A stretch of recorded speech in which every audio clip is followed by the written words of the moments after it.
¿Cómo se dice mariposa en inglés? You say lift or elevator. ¿Seguro?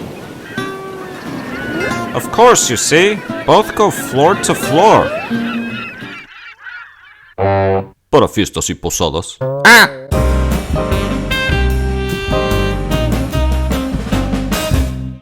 Welcome. Today we're going to talk about stress rules in Spanish. So every word, every multisyllabic word has a syllable that is stressed more than the others. To give an example in English, if we have project versus project, project has the stress in the beginning of the word. Project has the stress at the end of the word. It's the same exact spelling in English, and there's no way to distinguish other than context. That's not the case in Spanish. In Spanish, any word in isolation, one can tell the difference between which syllable is stressed and which one is not, thanks to stress marks or lack thereof. So today we're going to go over the rules. Now, say you're reading. We're going to begin with reading and then writing. If you are reading words, the first thing you have to know is if there is a stress mark, that's the syllable that is stressed. So if we look at the top, there's a stress mark, therefore the stress goes at the end. Cobró. Persignó. Publicó. These are all at the end. But notice this one. Syllable 3, 1, 2, 3. The stress will be here. Público. So público, this means public. Publicó, this would be published, as in he published. So the question is, where's the stress in this word? And it's very simple.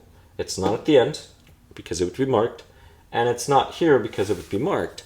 Therefore, it has to be syllable 2. And a quick note, in Spanish, per the rule, when we count syllables, we count from the end to the beginning. So we count right to left. And that's because that's the way the rules are written. It's much easier to follow a rule in this manner, as you will see. If we were to count from the beginning to the end, we would have too many rules to try to compensate for this. So this is the easiest way to establish the minimal amount of rules. And today we're only focusing on words that end in a vowel, an N or an S. In another video, I will do words that end in consonants, except for N, except for S. Then another video where we talk about diphthongs, thriphthongs, and hiatus in words. And then we'll talk about the exceptions. And the exceptions, they all end in vowels, but it's very important to understand why those words are stressed, even though they follow the stress rule. So, going back to this, the main reason why these have a stress mark is because they do not follow the stress rule. That's the rule. So the rule is if a word ends in a vowel, an N or an S, the stress is understood to be in syllable 2. Therefore, it would be here, here, and there. Therefore, if a word does not have the stress in syllable 2, then it violates the rule, which means it needs to be marked so that the reader knows where to stress the word. That would solve issues with project and project, just in case. Might even work for read and read. No, that's a different case. But this is the way it works with Spanish. So next time you read, if the word ends in a vowel, an N or an S, if it has a stress mark, that's where the stress goes. But if it does not, remember the rule is syllable 2. So that would be the penultimate syllable. And we have the terminology over here.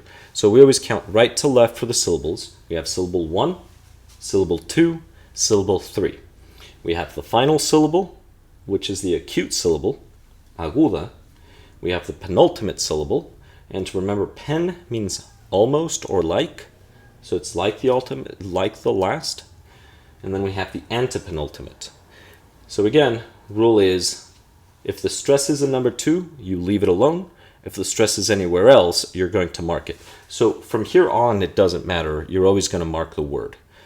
These two are really the important ones. And when I cover the next rule with consonants in the next video, you will see why. But if we look at these 3 words, for example, and now we have N's and S's, again, they follow the same rule as the vowels. We have lunes, right? So you have to listen for that stress. Lunes. We're emphasizing lu. Now we're going to look at the bottom. Conexión. We are going to emphasize the end. Now we have miércoles. We will emphasize this. So, let's begin with the rule. So, lunes, stress, syllable number 2, we don't mark it. Therefore, we're going to leave it alone. Now, we're going to write out this word, conexión. We realize the stress is at the end. We mark it. Now, we have to mark this word at the end. Now, this one right here has 2 vowels. I am not covering the diphthong or hiatus rule, but this is a diphthong because this I is a glide. So whenever the I is a glide, you ignore the I. You're never going to put a stress mark over a glide. So keep that in mind, whether it's an I or a U. Those are the only 2 glides that we're going to worry about. So never put a stress mark over a glide. All right? Therefore, the stress will be over the O. Now this one right over here, miércoles, notice, requires a stress mark. And again, we have a glide, miércoles, right? It sounds like ye. Therefore, the stress will go over the E. And I will go over these in depth in the video about hiatus, diphthong, and thriphthongs. But for now, this is the rule. If you are reading and you see a stress mark, that's where the stress goes. That's the syllable you emphasize. If there isn't a stress mark and the word ends in a vowel, an N, or an S, put the stress in syllable number 2, such as this one. When you're writing, just reverse engineer. You do the same thing. When you're writing, if the stress is in syllable 2, don't put a mark. If it's in syllable 1 or any other syllable, 3 and beyond, go ahead and mark the syllable. Now we can also have some words that end with the suffix mente. Think of it as li in English. So rápidamente, quickly, for example. But what we do in Spanish is we ignore the suffix mente. Historically, they used to be 2 words. But through use, mente started losing its stress. Its stress wasn't as salient or as pronounced. And the one that took over was the main word. So that's why it became a suffix. So what we do is we ignore the suffix, and we're just going to take the first part and we put these on the table. So once we have these on our little diagram here, we need to find the stress. So this would be rápida, right? For rápidamente, stress is here. And then here we have lentamente, lentamente, right over here. And we just go down the table. Let's see, none of these apply. Here we go, syllable 2. This one is syllable 2. We will leave it alone. And this one is syllable 3. Antepenultimate, we mark it. Therefore, if this word is marked, this one is marked, which means that this one will not be marked for that reason. So, again, if we have a word with the suffix mente, ignore mente, so do a -2 on the syllables. We have the stress in syllable 1, 2, 3, 4.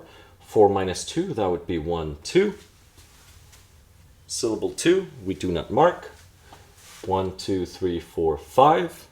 -2, that is 3. 1, 2, 3. We do mark 3. Therefore, this one would have a stress mark, this one would not. So when you're reading and you come across a word that ends in mente, just ignore mente and follow the rule for what is left. And that is it for this rule. Thank you very much for watching. I'll catch you in the next one.